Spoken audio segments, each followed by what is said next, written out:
We are live on LinkedIn. Good morning, live on Facebook. Good morning, live on Rumble X, YouTube. Good morning, live on Instagram. Good morning, and TikTok is populating right now. Let's get to it, folks. Hope everybody's having a great Wednesday. Hope everybody got their taxes taken care of no later than yesterday, or you filed an extension. I guess you could do that as well. Let's get into what we're going to get into here today. Today, we're going to talk about the scam of career politicians, people who are in politics for all of their lives. We're going to talk about why this is a scam, and it's not as much about them. It is about them, but it's really not. It's really about the everyday citizen who they are ostensibly supposed to be serving when you work in politics as a career. We're going to get into why this is a scam, how this is a scam, how some people may be okay with career politicians. But I'm going to tell you why, even those who may make an argument for career politicians being a good thing, I'm going to tell you why that's nonsense as well. Let's get to this. So this is something that I've been talking about for a while. I've been bashing these folks for a long time, the career politicians.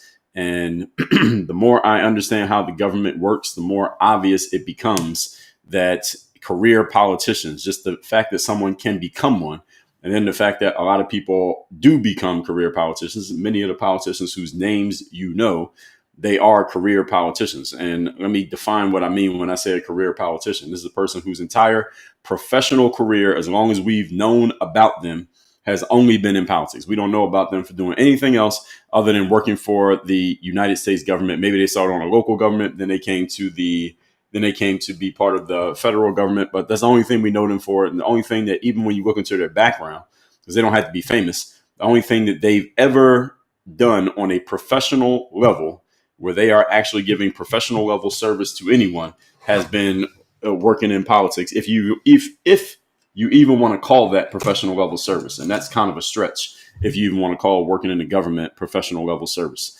So it doesn't mean that they necessarily have to have been doing it for 50 years like Joe Biden or Bernie Sanders. We will mention those names a few times here today.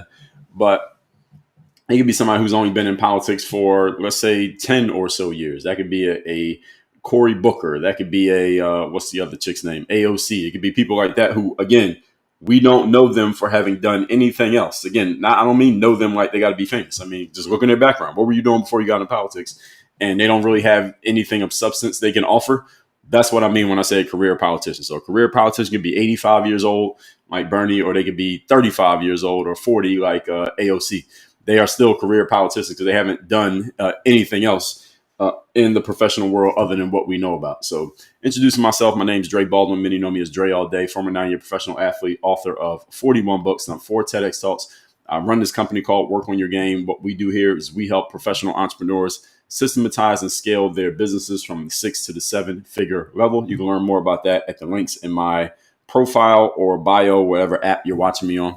We are live on seven different platforms right now. 7: TikTok, Instagram, Facebook, LinkedIn, YouTube, Rumble, X, and I'm missing one that I didn't mention, whatever one I'm forgetting. LinkedIn, Facebook, YouTube, Rumble, X, Instagram, TikTok. There we go. All 7 that we are live on right now. So as I said, I've been bashing these people for a long time. Here's the first thing you need to understand about a career politician, even if you happen to be a fan of any of them, is that when you have a job, and any of you who has a job right now, and any of you who runs a business right now, number one priority of the fact that you have that job or that business is to keep the job and keep the business running. Isn't that true? When you have a job, the reason that you go to work every day, that might not be what you're thinking about. It's not like you're driving to work like, I got to make sure I keep my job today. You're probably not thinking that way, but the reason that you go to work and the reason that you show up on time and the reason that you do whatever tasks you are assigned to do is because you know if you don't do them, the consequence is that you might lose your job. So you are doing the things that you believe you need to do to keep your job. Some of you are just want to tread water and just stay in your job. Some of you are trying to ascend and get better at your job. And some of you are using your current job as a springboard for a future job or a future situation. The point is you are focused on how do I keep the job and or use this job to get myself to a bigger job. Now, what does this have to do with politicians? It has everything to do with politicians. Because for those of you who do not understand this and don't know this, the United States government was originally constituted not to be a full-time job. No one was supposed to be working in the government as a full-time job except maybe the president and maybe some people around the president. Other than that, and maybe not even the president, honestly, no one who is a politician, let's take, for example, Congress, who we all know about, they were not supposed to be full-time employees. They were not supposed to be making a full-time salary from working in the government.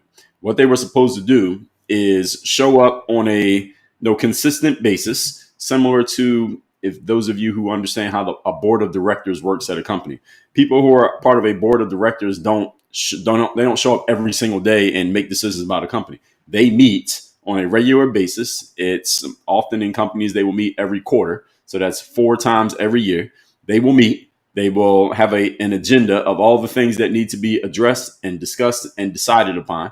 Then they have conversations about it. They make a decision, and then everybody moves on and goes back to their regular life of whatever they were doing outside of being part of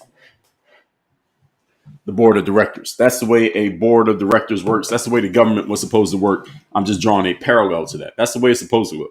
So the people who are part of the government, what they were supposed to do is live in their regular lives, their regular towns, and their regular homes, run their businesses, do their jobs, wherever it is that they work, wherever that is, somewhere in the United States. Then they will meet up every once in a while, make decisions, and everybody will move on. What happened is, as the government became more bloated and the job started to be described as more important and more, let's just call it essential, then what happened is they started saying, okay, well, we need these people to work a little bit more, show up a little bit more. Okay, we got to give them a little bit more money for their time, to the point that we got to where we are now, which is people working in the government as a full-time position. And what it introduces is conflicts of interest. What is a conflict of interest when you work in the government as a full-time job? Well, one of them is that you can be deeply entrenched in the government. I just put a video out when I was standing in front of my whiteboard talking about this. I was just looking at it myself earlier today. Is conflicts of interest. When you are deeply entrenched in a job for a long time, everyone knows that you're the person. You get to know a whole lot of people, that you build a whole lot of relationships. That can be a positive. The thing is, you also are susceptible to corruption because people know that you've been around and people know that you're going to be around, which makes you much more susceptible to corruption, much more susceptible to any type of bribes or scams. And it's very easy for, again, people to get access to you because you have a lot of access. You know a lot of people, you have a lot of access, you have a lot of information. And again, the longer you're in a position, the higher the probability that some nonsense can happen. And this applies in any job. If any of you who works at a company where there are different departments and different roles that people can have, a smart business, what they do, or any of you who runs a business, you should think about this. A smart business every now and then moves people out of one position and into a different position. And why is this? Maybe it's within the same department, but have people in different positions at different times. Why? Because just by doing that alone, it becomes its own system of checks and balances to make sure that no one staying in one spot for too long can start doing some things that they're not supposed to be doing, taking advantage of access that they're not supposed to, or that they do have, but they shouldn't be taking advantage of. The more you move people around, the less likely that kind of thing can happen. When you leave everybody in the same spot, there's a whole lot of possibilities for people, first of all, becoming complacent. Secondly, not really doing their job, but making it appear as if they're doing their job. Third, no one is checking on what they're doing because no one else is looking as deeply at their work as they are because they have the position that you don't. All of those things can be knocked out when you move people around consistently or just move people out. Now, in a regular job, you don't want to just fire people just because, all right, we're going to fire everybody every 2 years. You don't have to do it that way. But in the government, this is the reason why they talk about term limits and why I talk about term limits. And it seems like most American citizens are on board with the concept of term limits. The problem is, in order to get a term limit, Congress would have to somehow, some way vote for it. There are a couple other ways to do it that are more obscure and less likely to happen. But Congress would pretty much have to vote for it. And those are the very people that we want to limit their terms. They're probably not going to vote to fire themselves from their own jobs. That's the reason why this whole term limit thing comes up every now and then, but nothing ever happens. So what made me think of all this was a video that Elon Musk posted maybe about 3 or 4 days ago. And there was a montage. He didn't make the video, but somebody had made it, and he found it. He posted it. There's a montage of Mr. Sanders, Bernie Sanders. All you know, Bernie. We got any Bernie bros, any Bernie fans in here? So it was a video of Bernie Sanders, and it was a montage of him going back to 1993. So for those of you who don't know math, that's 32 years ago.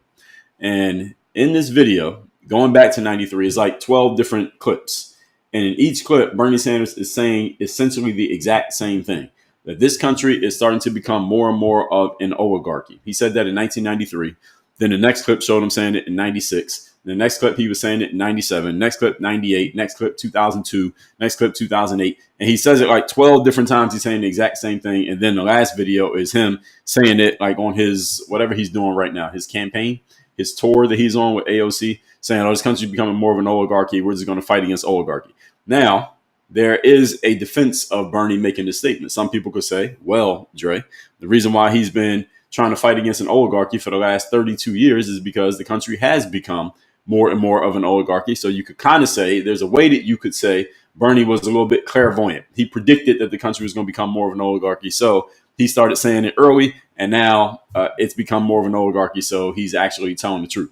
That is one way of looking at it. Here's another way of looking at it, is that Bernie Sanders works in the government. And the whole purpose of working in the government is not just to point out what might happen or what you think is happening or your interpretation of what's happening, but also to do something about it. If you're working in the government, that's the reason why you were elected, is to do something about what's happening. So Bernie Sanders has been in the government for at least the last 32 years, saying that the country is becoming more of an oligarchy. Here we are in 2025. He's doing a tour talking about we got to fight oligarchy. So over the last 32 years, Bernie Sanders has failed to do anything about this oligarchy that he allegedly saw coming 32 years ago. He has achieved nothing in 32 years on this particular subject. I don't know what other subjects he's been screaming about forever. Any of you who's a Bernie fan can probably point some of them out. What has he actually accomplished tangibly on this, to that end, on that particular point in the last 30 years? Obviously, the answer is nothing, because, again, he's been saying the same thing for 30 years, but nothing has changed. It's only gotten worse, according to him, to the point that he has to go on tour and scream about it. And again, why he's on tour right now, what exactly he's going to achieve. Another really good question you need to ask politicians. What exactly are you achieving with all these things that you are doing? All the things you're saying, this tour that you're going on, these rallies that you're holding. I think the last video I saw, he was in Idaho, and there's a bunch of people at his rally, and he's there posting this like, oh, man, look at all these people who came out for this rally for Bernie Sanders. Like, people believe that Bernie Sanders, what is he going to do? Win an election? In he's probably going to get reelected in 26 if he's even up for a reelection. I doubt that he is. Or I doubt that he would even be threatened whenever his reelection is up. But is he going to win a presidential election? Is he? I mean, has he even won a primary? He hasn't even won a primary yet. And there's a whole lot of conversations about that. The point being, what exactly is he achieving using taxpayer dollars to go around saying the things that he's saying, doing the things that he's doing? And these are things that politicians need to be held accountable for, because we are the ones who are paying them through our tax dollars. They're getting paid by money that comes out of our pockets. So Elon posted this video. And again, it was all these instances of him saying the exact same thing, and nothing has changed. If you've been saying the same thing over and over again, and you haven't done anything about it, why are you speaking? Why do you keep saying it? Are you planning to do something? Or do you need, what's he missing? It's been 30 years. Somebody can answer that, and I'm going to get into that. And when we get to the comments, I'll get into that in a second. So whether you agree with Bernie Sanders or not, I know some of you may be fans of Bernie, some of you may not be fans. Whether you agree with him or not, the fact that he's been preaching the same thing and has achieved nothing is the point. And he's not the only one.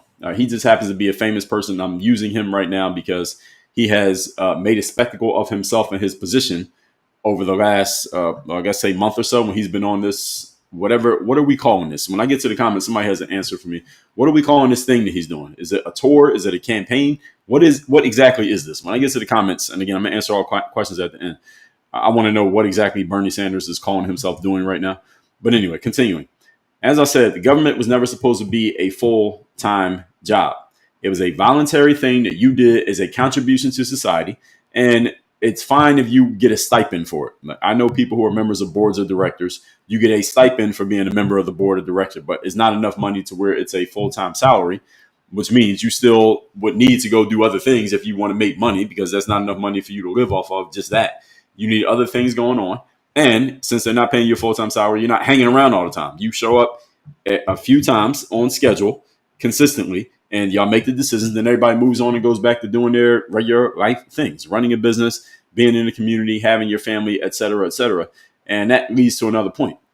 When people are working in the government, what is their overall job? It doesn't matter who it is, whether we're talking a congressperson, whether we're talking a president, whether we're talking members of the Supreme Court, it doesn't matter. What is the purpose of people working in the government, especially the elected officials?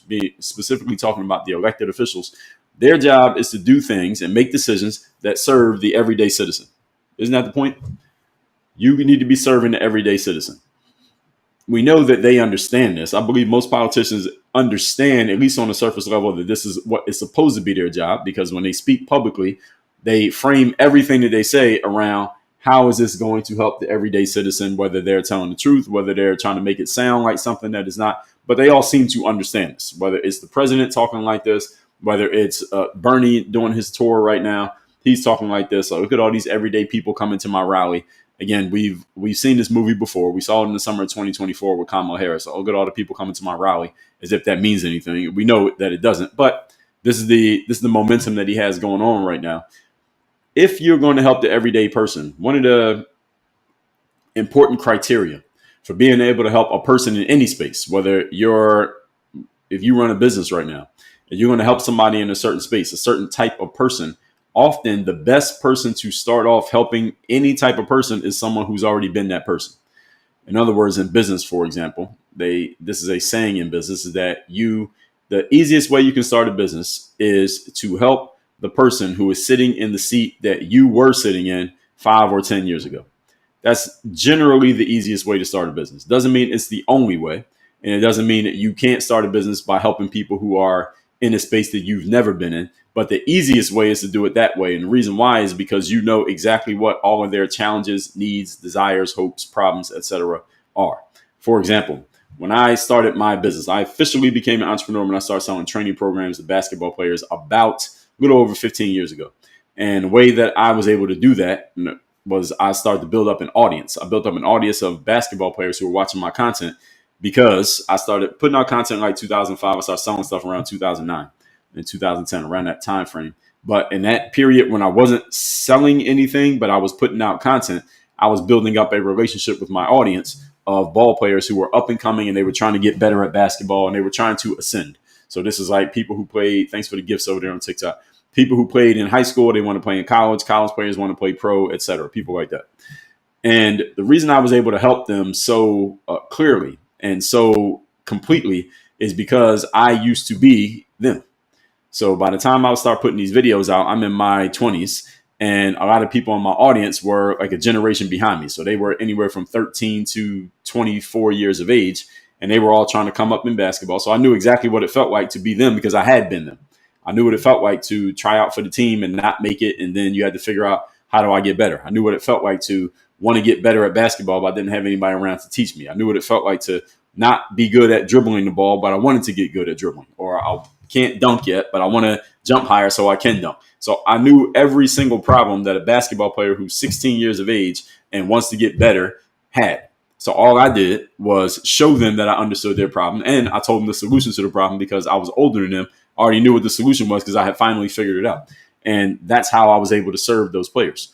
I'm saying all that to say this. The reason I was able to serve basketball players is because I had been a basketball player, and I was actively engaged with the audience of players who were trying to get from where they are to where I was at. At that point, I was playing professional basketball. So I knew exactly what their journey was, and I was consistently in touch with them. So I knew exactly what they were doing, exactly what they were dealing with, exactly what they were thinking, because they were telling me exactly what questions they had, the problems they needed to be resolved. And all I was doing was responding to my audience, because I was actively engaged with the audience. I'm saying that to say this. When you talk about a career politician, you talk about a Bernie Sanders, you talk about an AOC, you talk about a Joe Biden, how often are they engaging with the everyday person on a real level? Now, of course, Bernie Sanders, one of the reasons that people do things like what Bernie and AOC are doing right now is to make a show of, I am actually engaging with the everyday person. I mean, look at this. Look at this tour stop that we had in Denver. And when we went to wherever they are, Idaho, wherever they are right now, they do that to make a show of, hey, here I am. They shake people's hands, and maybe they have some conversations with everyday citizens. I'm sure they have a few at every place that they go. The question is, are these people really, these politicians, I'm saying, are they really engaging with these people on a deep level, and are they actually going to do anything with the things that they've been told? That's the question. Last week, we talked about Mr. Cory Booker, and the 25-hour marathon speech he gave to break some record that proved, I mean, it didn't prove anything, achieved nothing. Most important word, achieved nothing, but it got a lot of attention to him. And in the process of giving that speech, he often would read a letter or some form of communication he got from a constituent of his who was complaining about the circumstance and ostensibly complaining about the Republicans and Donald Trump and his current administration, et cetera, et cetera. And this is all a show of look how much I'm listening to the everyday person. The problem is there's several problems. Number one is that when you have 330 million constituents, there's no way that you can please everybody.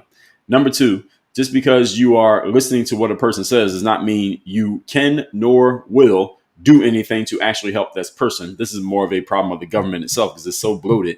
It's hard to get anything. It's hard to get anything real done unless you have the cooperation of a whole bunch of other people who are also in the bloated bureaucracy. And if you don't get enough people on board to want to help you do the thing that you want to do, you can achieve absolutely nothing in the government. You can't get anything done in the government if you don't have enough people on your side trying to help you out. For example, when Donald Trump and Joe Biden were debating in 2020, that election, one of the things that Donald Trump kept trying to hold against Joe Biden was, Joe, you've been in politics for 50 years, so whatever number Joe's been in politics. He's been in politics literally for 50 something years. You haven't achieved any of these things that you're claiming that you're going to do. Because during that campaign, Joe Biden was saying all these things he's going to do. And of course, trying to hold it against Donald Trump, what he hadn't done in his first term. And Donald Trump said, well, you've been in politics way longer than me. You've been in politics for 50 years. Why have you not done any of these great things that you are claiming? And one of the things that Joe Biden threw out there during that debate was there was a Republican Congress. And it was a nice little jab that Joe Biden threw out there.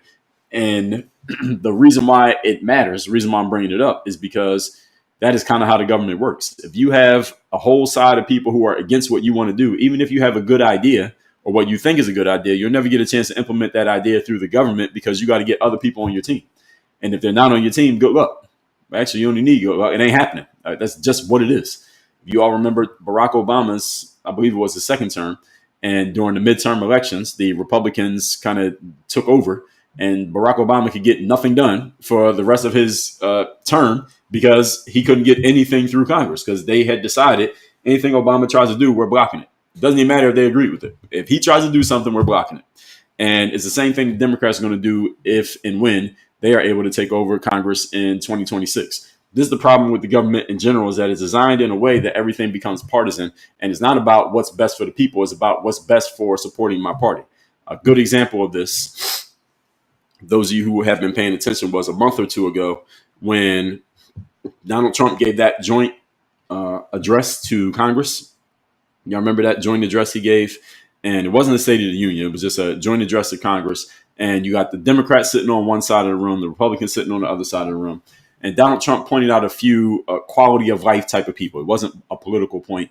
There was a young kid, black kid from somewhere in New York. He had his dad with him. And the kid had, brain cancer. Kid had brain cancer. And Donald Trump said, well, I'm going to make you an honorary member of the Secret Service. And it was a surprise to the kid. You saw the kid's eyes get really wide. He was really excited that he became an honorary member of the Secret Service. And of course, the Republicans stood up and clapped for the kid. Because again, this is not a political point.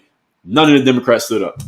No, none of them even clapped. A bunch of them were just sitting there straight faced or looking at their phones. And they would not acknowledge this kid. He was like 13 years of age. He has brain cancer. None of them would clap for him. Now, do they have a problem with kids with brain cancer? No, what they have a problem with is they are Democrats and they are supposed to, based on the way the game is designed, I can't clap for or support anything that a Republican says.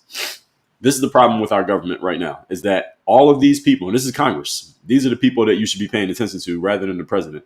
Pay more attention to Congress because they're the ones who are, if anything's going to get done, they have to get on the same page. The president could do a whole lot if he didn't have to go through Congress. And Trump, of course, draws a lot of attention. The president's the figurehead who gets all the blame for things. But the way things are actually going is based on what the couple hundreds of members of Congress can actually get together and do. And if you wonder why things don't get done in the United States of America, what you saw that night is a good example of it. Because you have Half the people in Congress, the Republicans, they want to do things one way, roughly half. And then you got half the people in Congress, the Democrats, they want to go against anything that the Republicans want to do. And the only way anything gets done is you got to get some of the Democrats to agree with the Republicans or some of the Republicans to agree with the Democrats. And if you can't get that, then you can't do anything. Nothing gets done. Again, this is how you get 25-hour speeches by Cory Booker that doesn't actually achieve anything. But everybody's talking about it because what else are you going to talk about with Congress? Because they didn't get anything done, so you can't talk about that. So all we can talk about is this. And all the while, they're collecting a full-time salary for what they're doing from our pockets, but achieving nothing, which is ostensibly why they're there. This is the problem with career politics. The problem with politics, period. But then the career politicians who just stay in this game, I've already explained to you. Government was not supposed to be a full-time job. It's a voluntary thing that is a contribution to society. You can get a stipend, but it shouldn't be enough for you to live full-time, which means you need to go back to your space where you're allegedly working and actually serving those people. Another question, Bernie Sanders, AOC, they are elected officials, right? And they are elected to represent their state in the United States government. Is Bernie Sanders from Idaho? Is he from Colorado? No, I believe he's from, where's he from? Maine? He's somewhere up in the upper northeast part of the country. AOC is from New York. Why are they on tour in Idaho? Are they working for the people of Idaho? Why are they on tour in Idaho when Bernie's from Maine and AOC is from New York? What are they doing for the people who voted for them in the states where they won their elections? What are they doing for those people? Can somebody help me out with that? What are they actually achieving? I don't know. What are they doing to help those people? Those are the people who voted for you. There's another thing with politics is that we made Washington, D.C. the hub of everything that's happening, which is fine. The issue with it being the hub the way that it is now is that a lot of your elected officials just go live in Washington, D.C. They're not even in the streets, boots on the ground in the places that they were allegedly elected and they are allegedly supposed to be serving. What is Bernie Sanders doing for the people in his home state while he's in Idaho giving a speech, a campaign speech? What is that doing? I don't get it. And again, it's not like he's running for president, at least not yet. Maybe he's going to run again in 2028, probably. Or maybe AOC is going to run. No, he's probably going to run. She's going to be his running mate, I guess. What is this? I'm just trying to figure this out. What is this? So if we were to flip this conversation around, there's some of you who think maybe someone being a career politician could be a good thing. There are some ways that it could be a good thing. I'm going to make that case for them. And then I'm going to tell you why some of these points in this case are usually not really good points. One, relationship capital. All right, having years in office means you have relationships with other people in power and you can help things happen faster when it is used ethically. So do I think Bernie Sanders can help certain things get done in the government simply because he's been around for so long? He knows a lot of people. He knows who to call. He can use his name and get certain things done in the government that other people who are not as entrenched could not get done. The answer is yes. That is a true thing. That's a real thing. Joe Biden can get certain things done in his day. I guess Joe Biden's day is pretty much done, but he could get things done in his day that others couldn't simply because of his seniority. And he knows damn near everybody.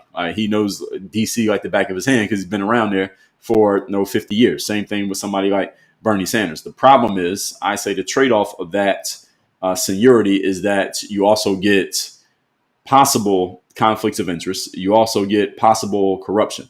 I remember when RFK Jr. was doing his confirmation hearing with the committee for where he was going to join, Secretary of Health Secretary, what's it called? And Bernie Sanders was pushing RFK really hard about his stances on certain pharmaceuticals, et cetera. We all know that. And RFK was purporting that Bernie receives money from these same companies. That's the reason why he was defending them. Bernie went on social media. It was either Bernie or his team went on social media and said Bernie's never accepted any money from a pharmaceutical company. How many of you believe that? Put yes if you think Bernie has never received money from a pharmaceutical company. Put no if you believe Bernie does receive money from pharmaceutical companies. Now, he allegedly, some of his supporters, they posted like like people who work in the government have to disclose where they get their money. And the disclosure was put up there and there was nothing on there that said Bernie received any money from a pharmaceutical company, but that doesn't mean that he was actually telling the truth. Bernie was giving a fact, but it's not the truth. A fact is, hey, I haven't received any money from this. Who was it? It was somebody else that said something like, it was some other politician. Right after that MTG thing came out, Marjorie Taylor Greene had disclosed that she had bought a bunch of stocks right before Trump made an announcement. And then she allegedly made some money on those stocks. And people were saying, well, this is the reason why they should be enforcing insider trader laws and stuff. We talked about this last week. And there was a politician who said it. And I responded to that person. They didn't respond to me, but I responded to that person and said, well, because they said, I've not made any money on stocks. I never make money on stocks. There's a lot of politicians who make a big show of, I don't make any money on stocks. AOC is one of them. I don't make any money on stocks. They make a big show of making sure that they don't make any money on anything that has to do with their access and their position in the government other than their actual salary. This is bullshit. Why is it bullshit? Because you can make money in ways that you didn't actually receive the money directly. Therefore, you don't have to disclose that you received the money because it didn't go to you. It might have went to your company, might have went to some shell organization that you own. It could go, there's a lot of different ways to move money around without your name being on it. And most of you, I would say generally probably understand this. Oprah Winfrey, for example, you want an example of this, that when Kamala Harris during her campaign in 2024, she did a conversation. I don't know what you want to call that. She had with Oprah Winfrey. It wasn't really an interview because Oprah wasn't asking her anything challenging. Oprah was a supporter of her. So it was kind of like a campaign event. And y'all remember that whole thing Oprah did? So during that conversation, she had a live studio audience, which Oprah has always had. And she had a bunch of people on video screens. Who are those people who were on the video boards? Like they basically on Zoom during that conversation. Y'all remember that? Give me some of those names. I think Jennifer Lopez was in there, was one of them. Who else was in there? Was Meryl Streep in there? It was a bunch of Hollywood celebrity type folks in there. If any of you remember this, Oprah did that event, whatever that event was, whatever you want to call that. And Kamala was sitting there with her and they're having this conversation. And after the event ended, a bunch of people criticized it. One of the critiques was, well, Kamala just paid you, Oprah, to basically do a campaign event for her. And you were trying to push this off as if you were doing some type of interview of Kamala when you really weren't doing that. What you really were doing was supporting her and doing this event to support Kamala, which is not, there's nothing wrong with that. But don't lie to us and tell us you're doing one thing when you're actually doing another. It's 2024. You couldn't get away with that anymore. Oprah tried it and it failed. And then Oprah came out the day after this event and she said, I did not get paid. I did not receive any money for doing this event. And again, this goes back to the Bill Clinton. Like the whole thing is, I did not have sexual relations with that woman. And the whole argument over the word is, all right, is he telling the truth or is he not? And this is the nonsense that people are tired of, especially coming from politicians, especially coming from people who are actively supporting politicians, is the word games, the language games that these people play. One thing you can appreciate about Donald Trump is he doesn't play language games. He just tells you what he wants to tell you, whether you agree with it or not. And the thing with Oprah is, of course, her organization got paid. They didn't write a check to Oprah Winfrey. They wrote a check to her organization. Her organization made the money, and then Oprah can just take profits from the organization. So, I mean, what are we doing here?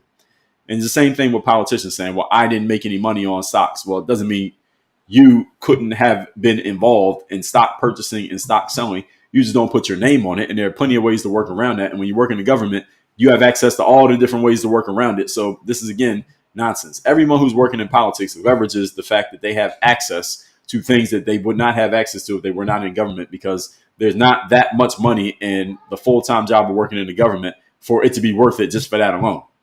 Every person you know about who's working in the government is there for reasons other than just the check, because they have access that they otherwise would not have. Like most people, many people who work in government, not most, but many of them who work in government have law degrees. They can make more money just practicing law than they would make. They can make probably twice as much practicing law as what they make from their salaries in the government. And the reason why they don't quit and just go practice law is, yes, they can be famous. And the main reason, though, is the access that they have and the people that they know and the phone calls they can make and the fact that their calls get answered. That wouldn't happen if they were practicing law. They'd be in one small space dealing with just their client base. And when you're working in the government, you got access to damn near everything and everyone. That's the reason why they want to win their elections. That's the reason why they want to stay in politics. This is the reason why Bernie's been in government for how many years? 50 or so years on a salary of how much money? It ain't that much. All right. Bernie could develop any professional skill over the last 50 years that will pay him a lot more than what the government pays him. The reason why he stays in is because he has access to making money in ways that he would not have access to doing other things professionally. It ain't just the salary. So this is all nonsense when he tries to say, well, I haven't received any money. The challenge with all this is, again, relationship capital can be used unethically, as I've already explained. And we know it does get used this way. We've seen things like insider trading. We talked about that.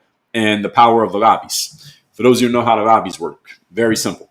Let's say I work for a company like Nabisco, who makes like crackers and cookies and stuff like that. All of us know that crackers and cookies are processed foods. We know that they're junk. And even though you may like them, we all know while you're sitting there eating the crackers, you know you're eating junk. All of you know that, right? You know that crackers don't grow out of the ground. They don't come off of a tree. That's fake food. It's not real. It's junk food. It's processed food. Now, what if someone like RFKJ comes along and he says, I'm going to get rid of all processed food in America. There's going to be no more processed food. If I work for Nabisco, I am alarmed by this announcement. Why am I alarmed? Because this guy is working in the government. He actually has the power to somewhat, if not completely, he has the power to actually maybe do this. So I'm concerned because if he eliminates junk food and there's no more junk food going around, that means my company is going to take a financial hit because we're going to have a hard time selling our stuff if we can't get it through some of the programs that the government has in place. We can still sell it to you individually, but it's going to be harder for us to sell it to, let's say, a school program or stuff like that. And a large amount of our money comes from that. I don't want to lose any money. So I'm going to fight to make sure that RFK is not successful in eliminating the junk food programs that make us a whole bunch of money. So what am I going to do? I'm going to hire a lobbyist to work for me. What is a lobbyist? A lobbyist is a person who, and I'm going to make this real simple, explanation, general explanation. A lobbyist is a person who goes to Washington, D.C., and their job is to build relationships and nurture relationships with the people who have political power, i.e. people who are elected officials, Congress people, etc.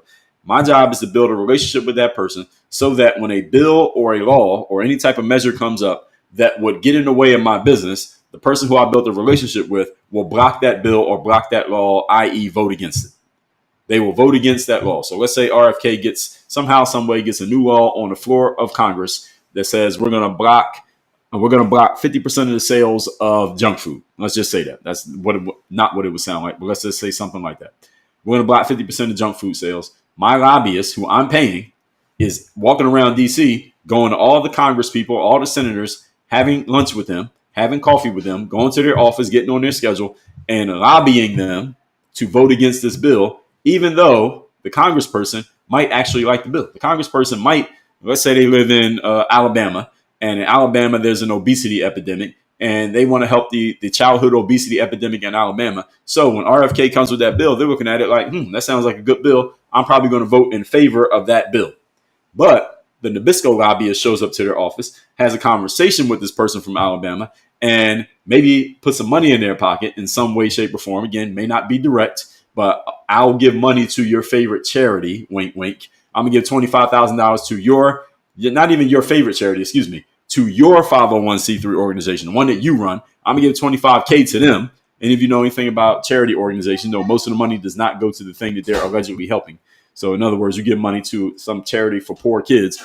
Most of the money is not going to the kids. Most of the money is going to the staff. Yes, good morning. How are you?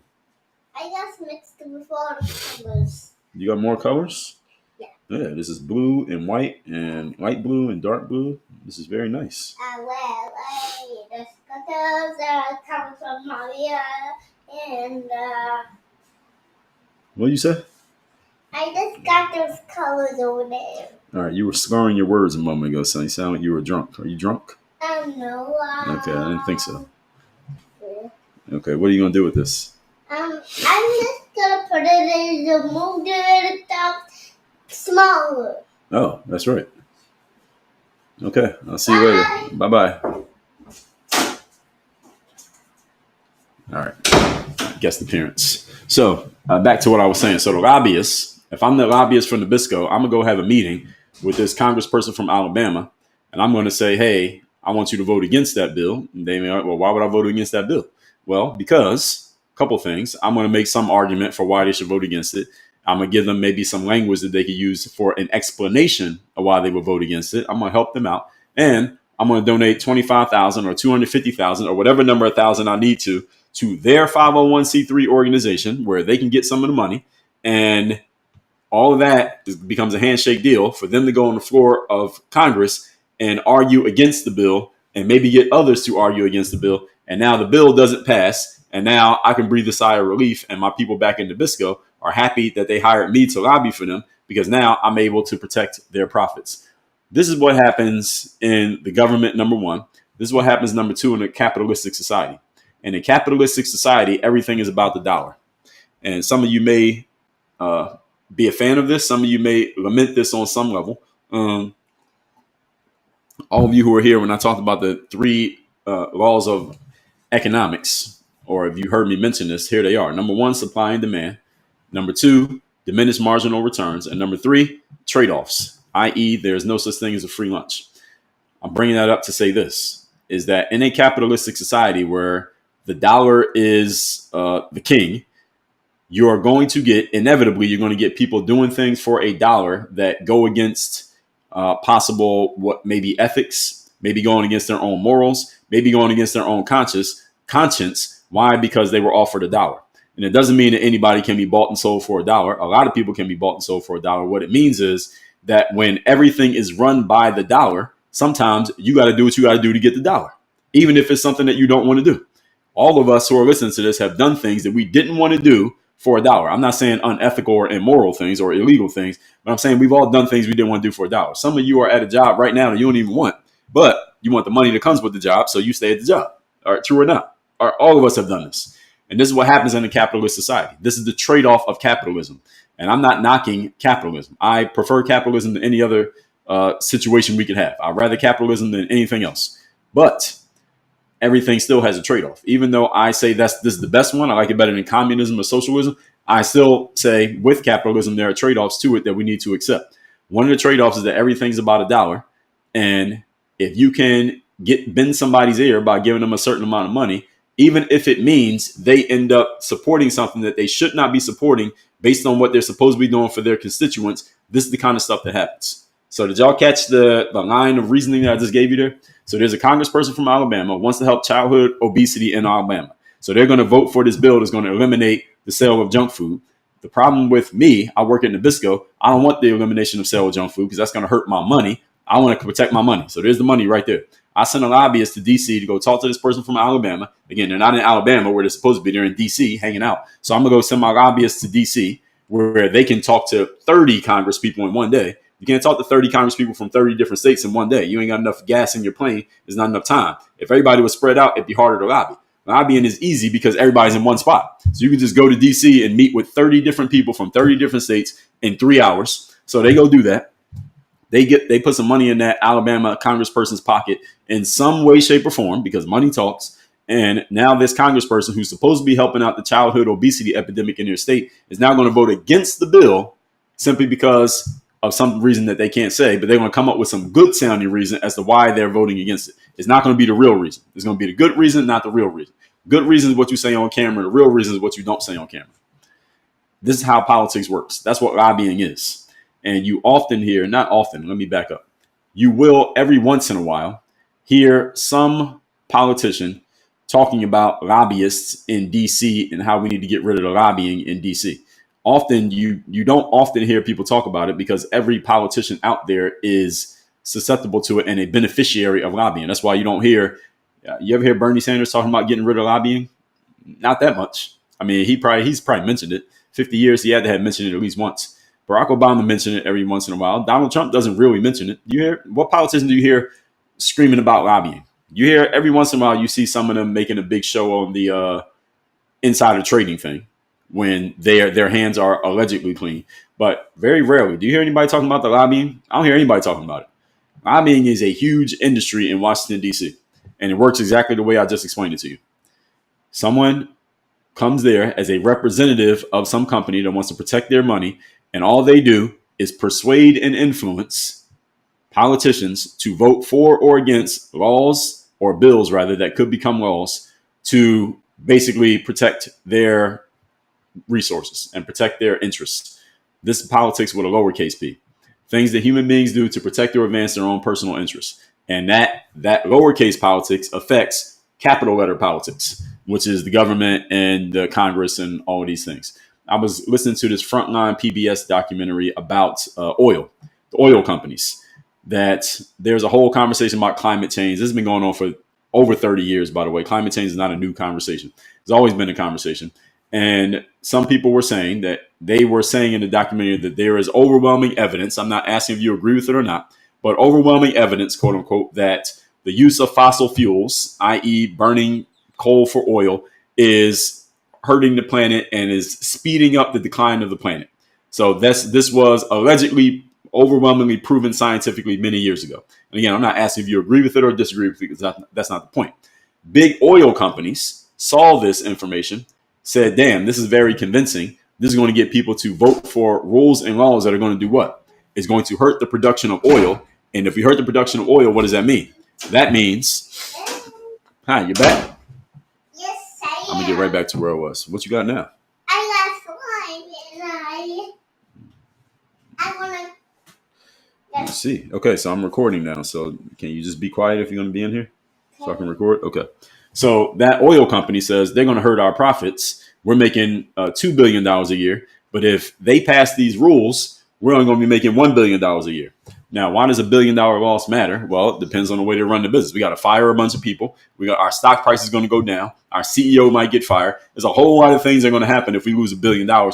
We can't lose $1 billion. So what they started doing was they started lobbying politicians to not vote for this bill, so that the bill can't get off the floor of Congress. Therefore, it doesn't even get to the president's desk, and it never happens. And this has been going on for 30, 40 years. This is the reason why we are not all required to drive electric vehicles right now, because of this. And again, I'm not asking if you agree or disagree with it. What I'm saying is the point was made strongly enough that enough people were convinced that this is what we need to do.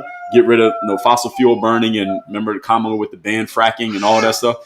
It was convincingly made enough that we were about to eliminate a lot of these companies and shrink them down, but they put a bunch of money behind not letting the government do that. Whether you agree with it or not, again, is irrelevant, but this happened. The point is, this is what happens in a capitalistic society, is that people will do anything and everything to protect their money, to protect their bottom line. And the government plays a big role in this. Most of your politicians pretend like they don't, but this is exactly what they do. And lobbyists can build these relationships, and they can either keep the good things out or they can bring nonsense into the government, because it's easy to, again, build those relationships with those people over years. So if I'm a lobbyist, I've been lobbying for 50 years. There's no term limit on lobbying. And I've known Bernie Sanders for 50 years. All I got to do is make a quick phone call to Bernie. We're friends. But if Bernie gets replaced every 6 years with somebody else, I don't have that same type of relationship. And every person who comes in may think about things differently. It's not as easy for me to lobby and get what I want, because I got to convince a different person every 6 years to go along with what I'm going along with. And sometimes I'm going to fail, and I might not succeed in being able to convince that person. And therefore, what is supposed to happen might actually happen. Now, again, you can look at this the opposite way as well. But if I want to make sure that certain things stay the way that they are, i.e., soda being in schools and junk food being given to kids on free lunch programs, all I got to do is lobby to keep it in place. And so when Trump and his team that he's brought in here, such as RFK, come in and saying, we're going to disturb the way things currently are, they get a ton of pushback. Not necessarily because what they want to do is right, but because when you start disturbing the way things are, you're threatening to disturb people's money, and people are not just going to sit there and let you disturb their money. That is not going to happen. This applies in all aspects of life. I'm just using the government as an example. So some voters see this long-term political service. This is another pro of long-term politicians. They see if someone's been in the government for a long time, that means I can trust them. That means they're committed. That means I can be aligned with this person, and I know that they're always going to have my best interests at heart. Is this a legitimate point? Yes, it is. Question is, who fits that description? Can any of you name a politician who's been around for 10 years plus who you feel that way about? Put their name in the comments. Is there any person who is in politics now, who's been in there for 10 years plus, elected for 10 years plus? I'm not saying you've known about them, but been elected for 10 years plus, who they fit the description of you just trust them and you're aligned with them and you know that they're committed because they've been in politics for so long. Can any of you name a person who fits that description? Daddy, what Mommy said? I don't know. What happened? I just put my slime on the clothes and that was ruined. Don't get it on your clothes. You know what's supposed to happen when they get on your clothes. Don't get the slime on your clothes. Can you do that?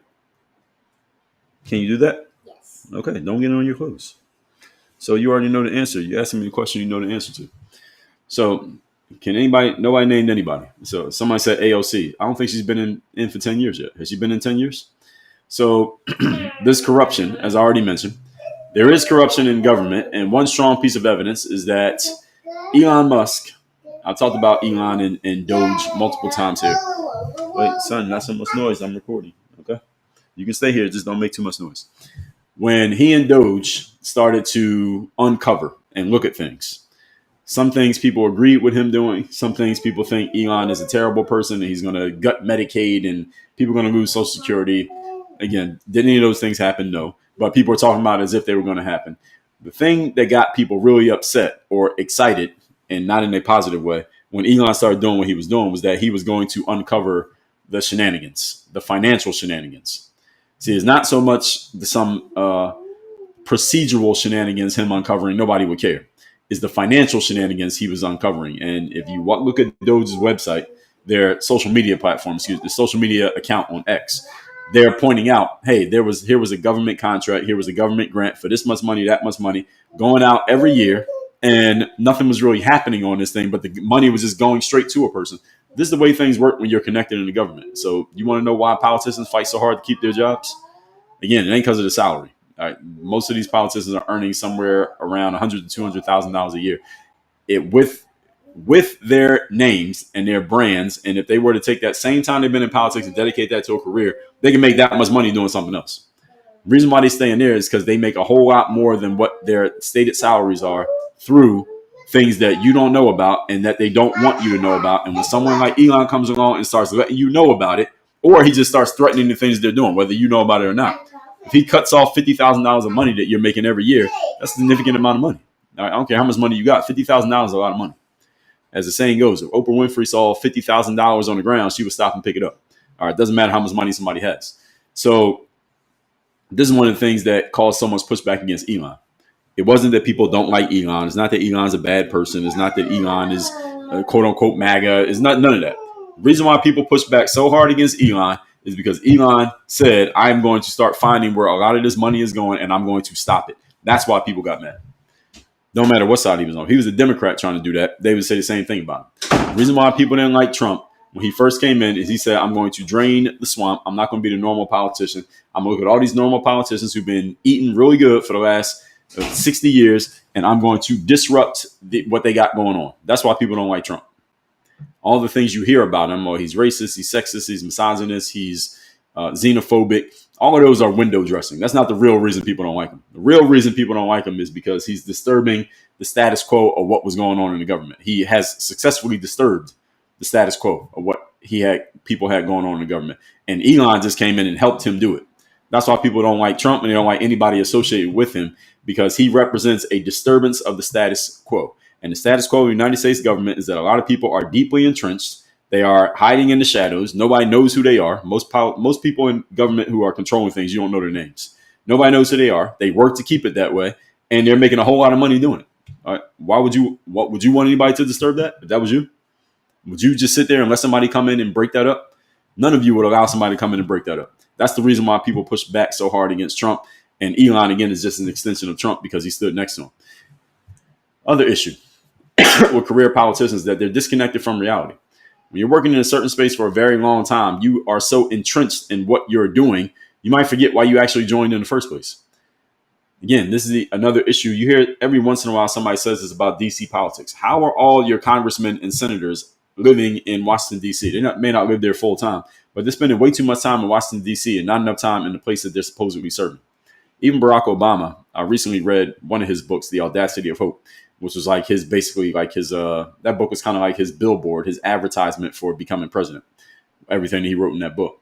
And he talked about how he got an apartment in D.C. when he was a senator, and he would live in D.C. like 4 days a week, and then he would go home to Chicago for like 3 days a week when he had young kids with his wife. And thing is, if you're allegedly representing Illinois, why are you spending the bulk of your time in Washington, D.C.? You should spend the bulk of your time in Illinois and the minority of your time in Washington, D.C., because the people you're supposed to be serving are over there. But you're spending all your time over here dealing with other people who are also not where they're supposed to be. This is how lobbying can become a thing. This is how the power gets all consolidated. This is why Donald Trump will come in and say, I'm going to drain the swamp of normal D.C. politics, because this is how it is. And again, this is in Obama's book. He was writing this as if it was like, hey, this is just the life that I was living. I get it, but it didn't actually make him or other politicians look good that y'all are spending more of your time in DC than you're spending in the place that you're supposed to be serving. If everybody was spread out and actually doing what they're supposed to do and talking to people every day, first of all, they'd be more accessible to the customers. Those are the voters, number one. Number two, they would hear more about what they're actually dealing with. Number three, they would see more of what they're actually dealing with. And number four, they wouldn't be so entrenched in their bubble of Washington, D.C. that they forget why they even got in politics in the first place. Allegedly, why they got in politics in the first place. You got to add that in. And the last one is power over performance. All right, politicians play the game so they can win votes and stay in office. All right, that's the game of politics, is winning votes and staying in office. That's the game. Notice what is not in the game: serving the people who voted for you. That's not part of the game. Part of the game of politics is winning elections. If you win elections, you stay in. If you lose elections, you go out. Now, do you have to actually serve your people to win an election? Not really. All you got to do is make enough of a show of serving your people that you can beat your next electoral opponent. As long as I can beat my opponent, I don't actually have to help you. I just got to make it look like I helped you, and I got to make a better show of it than they do. Or I just got to have more money behind me than they got. That's really what it comes down to. That's the reason why a lot of politicians end up, you get a lot of the same politicians over and over again. Let's say I was in Maine and I wanted to beat Bernie. I wanted to go against Bernie in the next election. I don't have a chance. No, I don't have a chance because I don't have the campaign budget that Bernie's going to have. Not because Bernie has more money than me personally, but because Bernie ain't spending his own money for his campaign. I'm not spending my own money, and he got more people backing him than I have backing me. Why? Because people have a 50-year track record of knowing what Bernie's going to do for them if they back him. I have zero track record of what I'm going to do for you if you back me. So it's damn near impossible to beat him. Damn near impossible to get him out of his seat. You understand why this becomes a conflict of interest? And this is why we don't trust the government, even though many of you may not have been able to articulate what I've laid out here today. This is the reason why we don't trust these people. And this is the reason why there shouldn't be career politicians. That's the reason why it's a scam. And it's the reason why us as a people, American voters, we need to have a problem with this. And they need to do something about this. The problem with doing something about it is that it may require anarchy. And I don't know if we want anarchy here in America, because that means blood in the street, literal blood in a literal street. If we get the kind of anarchy that would actually allow this whole system to get broken up. Someone like Donald Trump wants to break up the system. He wants to. Problem is, there's only so much he can do, because again, there is a system of checks and balances, and anything he wants to do, he has to go through other groups who don't want to let him do it. And this is the reason why we have the situation that we have here. This is the reason why I told all of you, I maintained this for a long time. Do not depend on the government. Do not look towards the government. And anything you get from the government, don't sit there and get fat and happy thinking that it's going to keep going, because the government is slow, bureaucratic. Anything can change, and you don't want your business or your well-being to be based on anything that the government is doing. All that being said, thinking if I should take a bathroom break here. Let me take a quick bathroom break. Give me 90 seconds to run to the restroom, and then we will open this up for a conversation. I'll be right back after these messages. Oh, yeah, let me do what I did yesterday. I'll let you all listen to a little bit of an episode of my show. I'm trying to think what I was talking about. How to protect your body as you age. I'll put this one on. He was boxing trained too. And we both started training around the same time in the same facility. We had two different trainers. We were often assigned. Your body looks and feels a lot younger when she is more flexible, even as she ages to any type of change, let's just say. Right back. You become old physically when you cannot move your body in. If you cannot bend over and touch your toes, you are physically old. You can be 30 and have this problem. You're old. When you are not flexible, meaning you really can't move around, you don't really have any fast twitch left in your body, you can't move quickly, your reaction time is slow, that's when you become old. You don't really have full range of motion in your arms and your legs and your hips. That's when you become old. What keeps the body young is flexibility and mobility. So you'll see a lot of women who are yogis, women who do yoga every day. I know women who do yoga 30, 60 minutes a day, every day. They're doing all kinds of yoga and flexibility exercises. Now, I don't know the reason each individual woman does it. Some people do it for spirituality reasons. Some people do it for their meditation. Some people do it for their body and for their health.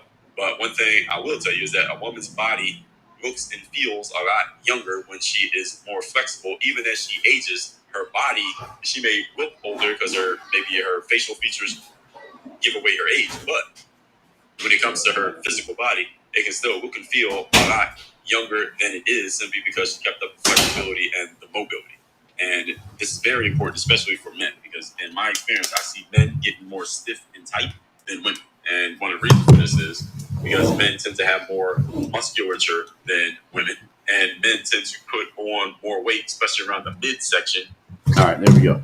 So that episode is how to protect your body as you age. I did a 2-part series on that. That was episode number 3,253 of my show. It's called Work on Your Game. Comes out every single day on all your favorite podcasting audio platforms. And good news about it is that it's a solo show. It comes out every single day. It's about 20, 30 minutes. So you can listen to it on your commute to work every single day.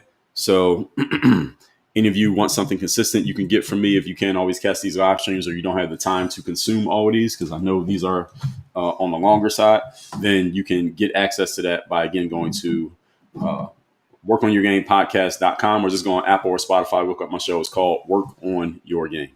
What we got in the comments section, King Work said, would I fully trust any politician? No, because the system of politics is designed that they should not be trusted. Even if a politician is a good person, right? Even if a politician is a good person, you shouldn't fully trust them because they work in a system in which it is not designed to reward someone doing things on the up and up. The system is designed that way. So it doesn't mean Bernie Sanders is a bad person or AOC or Jasmine Crockett or Donald Trump or JD Vance or RFK or any other people you can name. Doesn't mean that they are bad people. The issue is they work in a system that does not reward you just being on the up and up and upstanding good person. The system is designed that you have to play the game in order to be successful. If you don't play the game, you can't win. That's the reason why there's a lot of people who have good ideas who would never get involved in politics, because the system is so screwed up that they would never get anything done.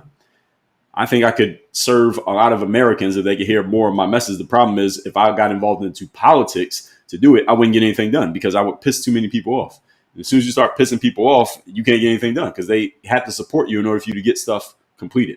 That's the issue, amongst other things. So let's see what we got here in the comments. I'm scrolling to the very top here on TikTok. So if you're leaving a comment right now, I'm not ignoring your comment. I'm starting at the top, the beginning comments, and I'm working my way down. All right, so I got to say that every day because people seem to not understand that, and they think I'm just not looking at their comment. Pizza said, please tell me you are not a Democrat. Okay, I'm not a Democrat. I'll also tell you I'm not a Republican. So I don't know. Does that serve you? Does that help you? Edward Ortiz, thank you for sharing the live. Nikki, good morning to you. Richard Gallo, thank you for the follow. Hurt said, honestly, I only support Black-owned businesses. Hurt, how is that possible? How do you only support Black-owned businesses? No, that's an interesting comment, but I'm going to question you on that. I'm going to challenge you on that. I don't think that's possible for you to only support Black-owned businesses, because eventually you got to buy something from someone that is not Black-owned, because there ain't enough Black-owned businesses for you to live your life only buying from Black-owned businesses. I mean, right now you're on TikTok. This ain't a Black-owned app. Even looking at your profile picture, Herc, I don't know if that's you in the profile picture, but assuming that's you, you got on that, looks like you got on a hat and a shirt. Are those Black-owned? Or those companies that made that hat and shirt Black-owned? Marky Man, good morning. Erica Farrow, good morning to you. Carla, Indiana, good morning. Thank you for the heart and the gifter badge, Erica. Good morning, Courtney. Black Sun, thank you for the follow. Carla said, the past 32 years, Bernie has worked on becoming part of the oligarchy. He might be, but according to him, he is not. Carla said, public servants, supposedly. Yeah, if it was public service, they probably would have got out. I'll do some public service, but then I got to get out of there. I was a president of Toastmasters in South Beach for a year, but then after that, I had to move on. There's only so much public service I got in me. I got to do something else. Now, it doesn't apply to everybody, but I think there's a lot more to it than what meets the eye, let's just say. Carla, thank you for sharing a live with more than 10 friends. Green Eye Tigress, good morning to you. Thank you for the badge and joining the team. Marky, oh, that wasn't to me. 1Trey05 said, reason why presidential election is second to the midterm elections. In many ways, that is true. The thing is, they all got to be on the same page, because if the president and the Congress are on different pages, nothing gets done either way. So the only way anything gets done is if the president and Congress are all on the same page, or the president is able to somehow, some way, maneuver things to where he can get certain things done. Because either way, for anything to pass, you got to get some people from one side of the aisle to go along with something that came from the other side of the aisle. Either way, but it's very mucked up system. That's what I would say. Dan said, Democrats voted no on no tax on tips on overtime and no on Social Security. Well, it depends. It depends on what else was in those things they voted for or against, Dan. I would say anytime it gets announced that somebody voted yes or no on something, we need to know the details of what exactly they were voting on. And it's always more than just the headline. The headline is the big thing, but there's a lot of other things inside of those bills that get voted on that we don't know about unless you read the entire bill. Carlos said, excellent point. What are they doing for people who voted for them? No, the answer is nothing. They're not doing anything. Trey said, that's why nobody pushes midterm like they do presidents. Black's not going to vote. Well, the midterm just doesn't have a big splashy face. That's why most people don't participate. Because the presidential election, everybody knows who the president is. Most Americans, you ask them who's the president, they can answer the question. You ask them who's the congressperson or senator from your state, they often can't. You ask most people, can you name one congressperson or one senator from your state? They couldn't name one. I can name one congressperson from our state, from the state of Florida, is Byron Donalds. I do know that.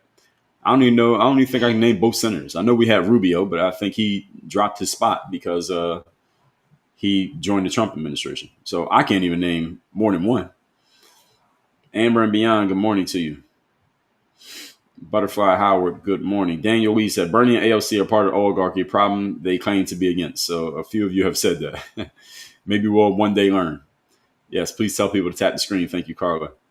Thank you to all my moderators who are in here consistently. Marshall Parker said, if not mistaken, Biden and son had so many LLCs to move money to make it difficult to follow the trail. That's the whole point. And anybody can start an LLC. So this is my thing. When people say, I didn't get any money for ABC, they're playing word games with you. Just like if I have somebody send money to my company, but they don't send money to me, I could say, well, hey, nobody gave me any money. Technically, I don't make no money. You ask me how much money do I make? None. I don't make any money. My company makes money. I make zero. My salary every year is $1. Technically, I'll be telling you the truth. But am I actually telling you the truth? The answer is no. I'm lying to you. And anybody can do that. And you create enough LLCs and shell companies, it can look like you're not making any money. You look like you're broke. But your company is making a whole lot of money. So again, the system is set up like this. And I'm not even saying that we need to destroy it. I'm saying that if you want to play, you got to get involved. So you find out how it works, you get involved. Doesn't mean you got to be unethical. But this is the system. Ella, good morning to you. Matt said, it means you couldn't sell it in stores. People had to go direct to vendor. Well, what I meant by that, I was just making an example. But let's just say the government said we're not going to allow sales of junk food to kids. So you can sell it to adults, but you can't sell it to kids. Well, that's a lot of my money that I'm losing. Courtney said he's tipsy on that juice. Hope not. Maddie said, I'm a big fan of your son. I'm going to tell him you said that. Jennifer said, I love your kiddo's daily guest appearances. Yeah, he never stays around. I think he finds this a little bit too boring. He's a little too young. Maybe in a couple of years, he'll want to sit and listen to what daddy has to say. John said, in your opinion, what are the trade-offs with communism? I would have to do a whole live on that. John, that's an hour-long discussion. Not today. And hopefully I never had to talk about it because we ain't getting that here in America. So if it doesn't come to America, hopefully it doesn't matter. Carlos said, our system is so broken. Yeah, in many ways it is. Jennifer, thank you for the heart. Christina said, it is wrong bribery. Yeah, the thing is, as long as they can hide it and nobody calls them out on it, then they can keep doing it. Marky says, one of the reasons D.C. has the highest income in the USA, lobbyists live there. Very true. And a lot of money gets moved around in D.C. That's it. Christina says, science is a fact. Okay. Which science and which facts? That's what the question is. That's a rhetorical question. Don't even answer that. So, dog driving car said, I don't trust anyone, period. Okay, fair enough. Michelle said, Pelosi, Schumer, McConnell, both sides. Yes, very true. Bless said, you lost me with a politician you can trust. Well, again, that's why I asked, who is one? Who's a politician you can trust? Sabrinkle mentioned Bernie Sanders. Are you answering as Bernie is someone you trust? Sir Dr. Jeezy said insider trading. Yeah, we know they do insider trading. We had a whole discussion on that a couple of days ago. But the thing is, nobody gets held accountable for insider trading, even if it looks like they did it. Nobody holds them accountable. So they have a law against insider trading, but it's never enforced. So if a law is not enforced, it's not a law. It's a suggestion. Michelle said, what a sweet little voice your co-host has. Yes. From what I hear from other parents, that it doesn't last forever. So we appreciate it while we have it. But in 10 years, that voice will be gone. Son's photo said, facts, bro. Them libs scared. Well, some politicians don't even like Trump for the fact that he's coming and disturbing the system. Rizzo said it's legal for politicians to lie to push their agenda, so none of them after 2 years. So you don't want to get them out every 2 years? I think that might be a good idea. Dog driving car said you're connected. Yeah. Someone here, you don't have a name, hasn't uncovered everything. Everything Doge uncovered was proven false, and they lost this money. I don't know about that. Everything they uncovered was proven false. It sounds like you got your message, you got your information from someone who really doesn't like Elon Musk. But I wouldn't go that far to say that. Elon is definitely a bad person, was said. I don't know about that. Based on what? Do you know anything about him outside of what you've seen on the screen? I don't know if you call somebody a bad person based on what you see from them on the internet or on TV. You have to actually know them in real life. 2K did it. Follow the creator. Thank you. Sir Doctor, the only respectable thing for the 9 and 535 is to resign and never return. Well, that's not going to happen. That ain't happening. Dog driving said Elon and Trump family men like you. Well, they're family. They're family people in. I don't know if I'll call Elon a family man. I don't know who is Elon's family. I don't know what Elon is doing. Didn't he have a baby by some right-wing influencer girl? I saw that video. She was selling her Tesla allegedly because he had cut her off from money after they had a baby, and he hadn't done the paternity test, and he was giving her money. And Elon posted this. He said, I gave her like $5 million or something like that, or 2.5 million. I was giving her 500 grand a year or something like that. And she said he cut her money, and she needed to sell her Tesla because she was, I guess, going broke.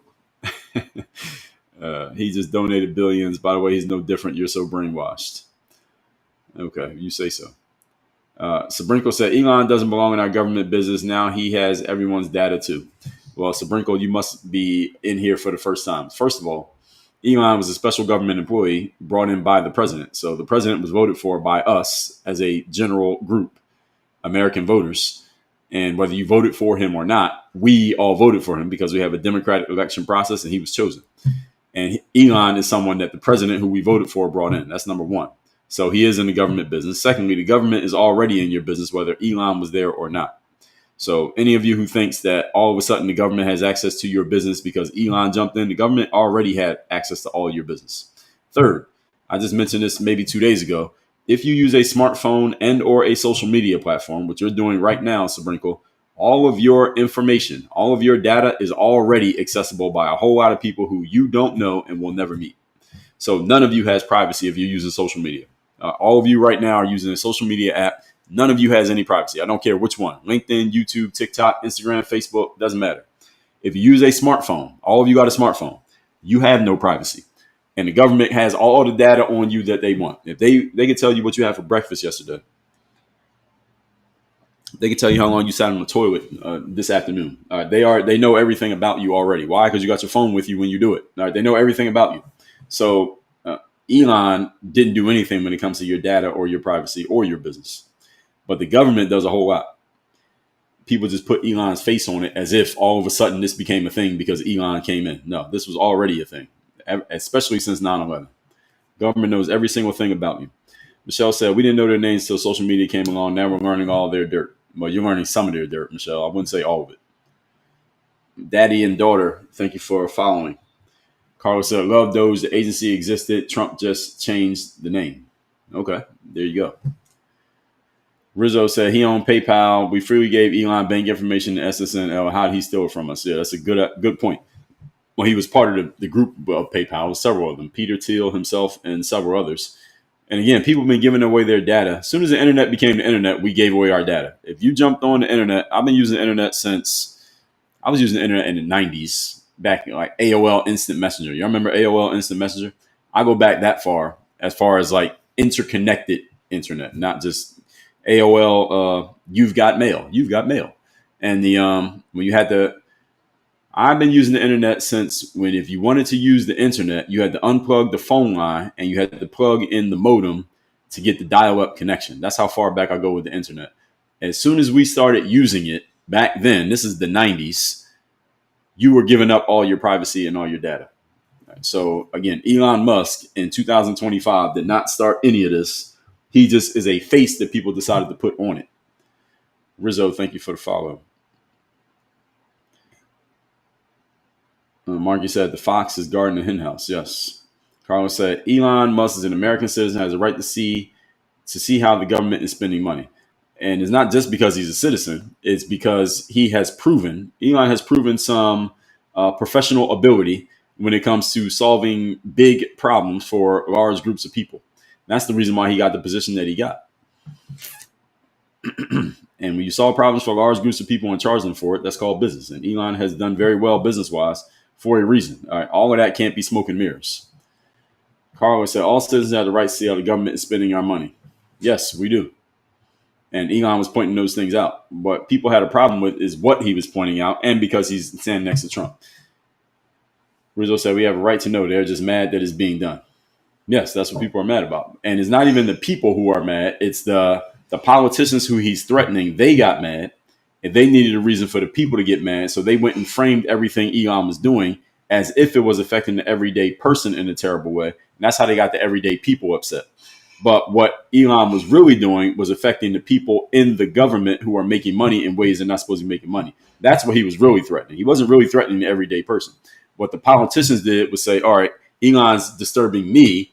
I got to somehow get my constituents behind being against Elon. So we got to frame this in a way that is as if what Elon is doing is not hurting government officials because nobody would give a damn. We got to frame this as if Elon's hurting everyday people. That's how they got all everyday people mad at Elon Musk. But what Elon's doing is really what he's doing is catching government inefficiency within people who are in the government. It's not even about the everyday people right now. But they're making you believe that it is. It's really not. Rizzo said there's no law that prevents them from lying or manipulating the facts to push their agenda. Yes, exactly. Well, everybody does that, Rizzo. That ain't just the government. Everybody does that. John said earlier you said you prefer capitalism. What are the main trade-off with socialism? Again, somebody asked this question earlier about communism. Hopefully, I never had to answer the question because America is a capitalistic society, and I would bet as long as people in DC have all the money that they have and the government has all the money it has, that I never need to answer that question. But that would be a longer conversation than what I would talk about here today. Rizzo said they would slander you and make you the bad guy. Yeah, well, as soon as you get in politics, you become the bad guy to half of the people because half the people are on one side, half the people on the other side. As soon as you get in it, you got a bunch of enemies just by virtue of being alive. Max said no trust in the political system. Yes, and I understand why. Mike Makes said, please don't tell me you're for Donald. You mean Donald Trump or Byron Donalds? I'm not for either one of them. I don't know which one you're talking about. I'm just objectively looking at the situation and telling you what I see. Mac, thank you for the follower. Tara said Byron for Florida governor. We'll see. We'll see. I know they say DeSantis' wife is going to run, probably, and Donalds might run as well. I got to listen to what both of them had to say. I haven't really listened in detail to what either of them had to say. I don't think I even heard Ron DeSantis' wife even talk before. I've heard Byron Donalds before.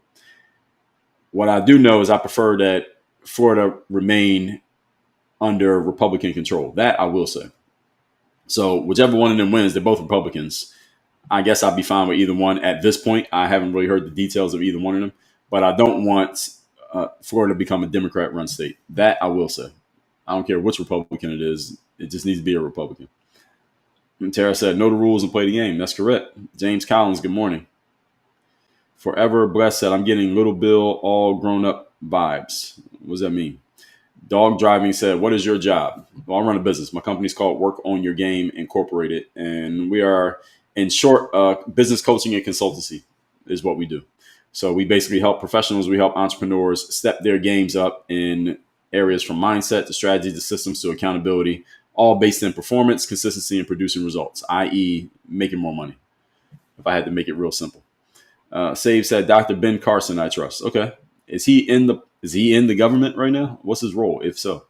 I know about Ben Carson, but is he in the government right now? Tom Belton, the closer, said Donald Trump. You trust Donald Trump? I can understand that why people can trust Donald Trump because at least he's not an entrenched politician. At least you can say that about him. James said, I think Elon's a good dude, but where was I? He needs to wrap it up. Too many kids. Well, some people argue that because he has a bunch of money is okay. I hear a lot of people saying that. They say that about athletes. They say it about rappers. And they say it about people like Elon. Or this person has a whole lot of money, then it's okay. They just have a bunch of kids. They can afford the kids. I don't agree with that line of reasoning. I understand that line of reasoning. I don't agree with it. I believe the most important thing you give to a child is not a check. The most important thing you give to a child is your presence and your time. So Elon, with all the kids he have, and they're not all under one roof, there's no way that he can spread himself in such a way to give presents to those kids the way that those kids, I believe, would actually need it.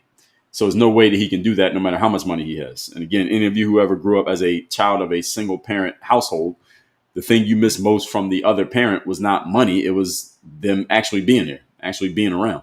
So Elon, I would bet he probably is of the former school of thought. Like, I got enough money, I can have as many kids as I want. I just want to populate the world. Fine, that's the way he wants to think. But I don't agree with it. But again, people say that. I hear people, everyday people saying this all the time about people just because of how much money they purportedly have, that it makes it okay. I completely disagree. And as far as wrapping it up, I get what you're saying, James. I don't think Elon agrees with that. So I don't think he's going to. And there was someone else I was thinking of.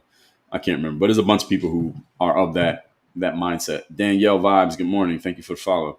Dirty Reva said, I'm too boring for the government to care about. Yeah, generally. The DNC, Flash says, the DNC tells them to hate him, so they hate him.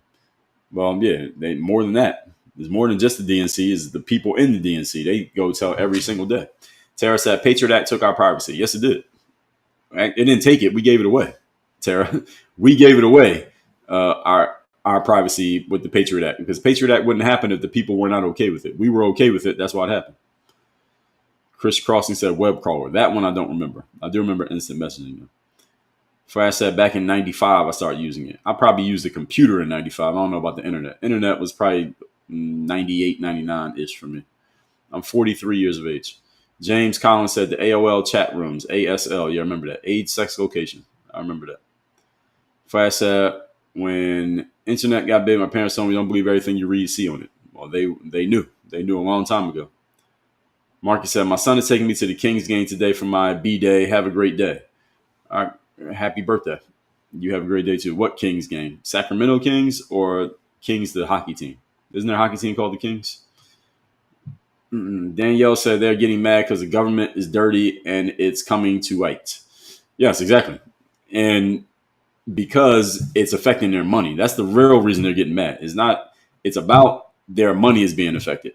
Getting quote unquote exposed, you can easily paper over that with enough of your own counter content. It's the money that they're really mad about. Flash said the ones who are mad at Elon are the ones who took advantage of the system, made money, either illegally or just in some unscrupulous way. That's why they're really mad. It's not about people saying bad stuff about them. They don't care about that. It's the money they care about. Don said, you want more gifts, be my friend, and I will support you. Dog Driving said, what is your education and experience? My education? Education in what? That's an interesting question, and I'm interested in what you mean and why you're asking that question. Let's see. Danielle says, hold on. Where am I? Danielle says, hence why Biden was pardoning everyone, because they are crooks. Well, it did kind of look funny when he pardoned so many people. Sandwich and Chip said, isn't half and half the liberal side is just much louder? Yes, I would generally agree with that. Yes. Flash said, don't hate the player, hate the game. Correct. Rizzo said, Donald has started lowering insurance home costs by allowing more options for Florida and also removing property tax. Okay. I'll take your word for it. I don't know that to be true, but I'll take your word for it. Texas Longhorns girl said, all the people that should be breeding have one child and all the people that should not be. Yeah, that I can see that. John said, you are very educated and well-spoken. How have gone about developing these skills? Well, thanks. I don't know how you know I'm very educated, but I'll take it as a compliment. Well-spoken, that one I understand. How have I gone about developing these skills? Well, for one, I do broadcasting, whether I'm recording something or talking to a live audience virtually or in person. I've been doing this for a while. I have a lot of experience just speaking extemporaneously or off the cuff, or if I have notes or ideas, things I want to talk about. I've been doing it for a long time. Secondly, by the time I get on camera and talk about a thing, I've already talked about it either in my own head or somewhere else before. So not like I'm just coming up with this material it's not absolutely out of nowhere. Maybe the first time I said it in this way, but I've done this a consistent amount of time. So I've gotten good at Public speaking is one of my money skills. Communication is one of my money skills, the best way I can say it. So whether that's one-to-one, whether it's one-to-many, whether it's virtual or it's live, communication is one of my best skills. James said, I agree with the parenting argument. Oh, good. Flash said, most important thing you give your child is unconditional love and your presence in their life. Yes, I agree. Rizzo said, you might have been thinking of Nick Cannon. Now, I wasn't thinking of a person. There was something else that I was going to say on the concept. But yeah, Nick Cannon's another one. Mr. Tate, he talks about it. I generally actually like his message when it comes to mindset and masculinity and doing your job. I generally agree with his message on those points, but the thing that he says about kids and have as many as you can with a bunch of different women and because you're important, then that's what matters the most. I don't agree with that. I understand why he says it, but I don't agree with that. Nick Cannon's another one. Cam Newton's another one. There's plenty of them. A bunch of rappers and athletes. A bunch of people do it. So I wasn't thinking of individual people. Daniel said, need to drop soon. Love discussing today. Keep up the good work. Thank you, Daniel. Reciprocal Tariff said, we need more smart people, more people in general. So Elon, you do your thing. Yeah, Elon is a smart person. I think we can agree with that. The AOC said he's an idiot who just happens to be a billionaire. Did y'all hear her say that? He said Elon Musk is an idiot. He's an idiot with a lot of money, is what she said. And it doesn't necessarily mean you have to be smart to make a lot of money, but you got to have some level of knowing something to make a lot of money. And Elon's in the government looking at where the money's going and where it's coming from. I think it's a perfect match, perfect skill match. He obviously knows something about making money to have made as much as he has. And he got brought in to help figure out what's going on with the money. What's wrong with that? I don't see how there's anything wrong with it. Marcus says Sacramento, the basketball Kings. All right, this is the playing game, right? They got to win this game or their season is over. So good luck to them. Robert said, internet is no different than a book or a newspaper. Anyone can print anything. Robert, that is true, except one caveat is that with a book or a newspaper, it takes more effort to print something. So people tend to put a little bit more time and thought into what they print on paper than what they print, quote unquote, print on the internet. Because the internet is so easy to access and it's so easy to say anything and words become disposable on the internet. Whereas if you put something in a book, it's kind of there. Is not as disposable as a book or a newspaper. So I generally agree with your point, but I had to add that in.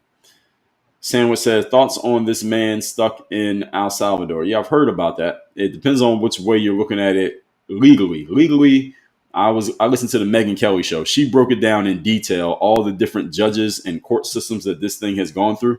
And it made sense when she broke it down, but it was so detailed that I couldn't try to explain it to you.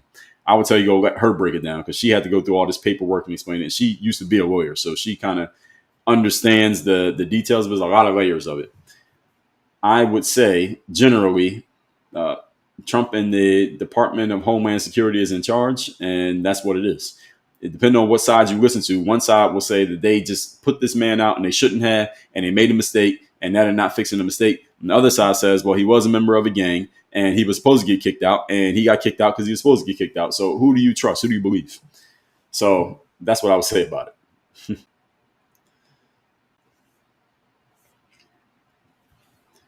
And I said, Carlos said, your wording says a lot. He's in El Salvador, and how is he stuck? Interesting question. That's a good question to the question. Kelly, good morning to you. R. Philly said, I don't think he alive anymore, unfortunately. That guy? Megyn Kelly is the person I mentioned. Megynkelly. Megyn Kelly. She used to work for who she was with. I think she was with Fox and briefly with NBC, and then she went independent. She has her own podcast. When it comes to everyday news, she's my favorite source, Megyn Kelly show. And she used to work in law, so she knows how to be precise in her language. And I generally like her stuff. So that's when it comes to like the details of this current event stuff, she's my favorite source.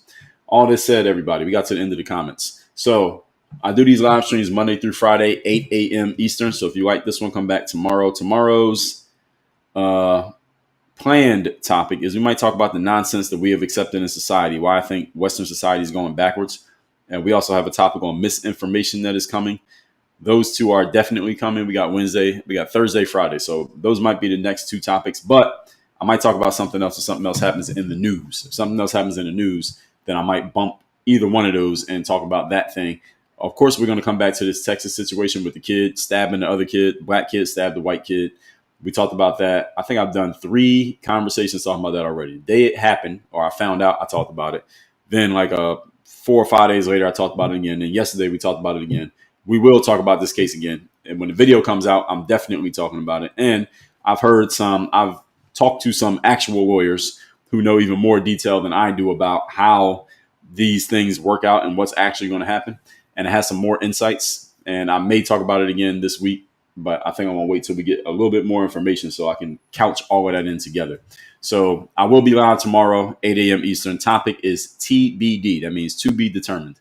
Don't know what I'm going to talk about yet, but if you like my style, you like my approach, then it doesn't really matter the topic because I'm going to deliver one way or another, give you something to think about, something to engage with, something to consider, maybe something that entertains you, maybe a combination of all of the above. And if you like this one, come back tomorrow. If you're not following me on YouTube, that's where the replays of all these lives go. I'm actually live on YouTube right now over here. Shout out to everybody watching on YouTube. You can watch the replays on my YouTube link. The link is in my profile on TikTok, and my Instagram link is in there as well. If you want to learn more about working with me on a professional level, what I do for my business, which is not this, what I do for my business, there's a link in there as well to Work on Your Game University, workonyourgameuniversity.com. That's where you can learn more about working with me directly as a consultant, coach, speaker, trainer, etc. And question, Roxy said, where can we find Megan Kelly? Podcast. I listen to her podcast. I think she probably puts it on YouTube too. Everybody who has a podcast puts it on YouTube as well. But I don't watch the YouTube videos of anybody's podcast. I just listen to the audio because I don't need to see her. I just need to listen to what she's saying. So Megan Kelly podcast, find it on the podcast app, Apple, Spotify, etc. Y'all know where podcasts are. Kelly, I appreciate it. I do deliver. I agree with you. I do deliver. So thank you. Everybody have a great Wednesday. I will see you all tomorrow, 8 a.m. Eastern. Yeah, she's on Apple Podcasts. Exactly. See y'all tomorrow, 8 a.m. Eastern. Work on your game. We are out of here.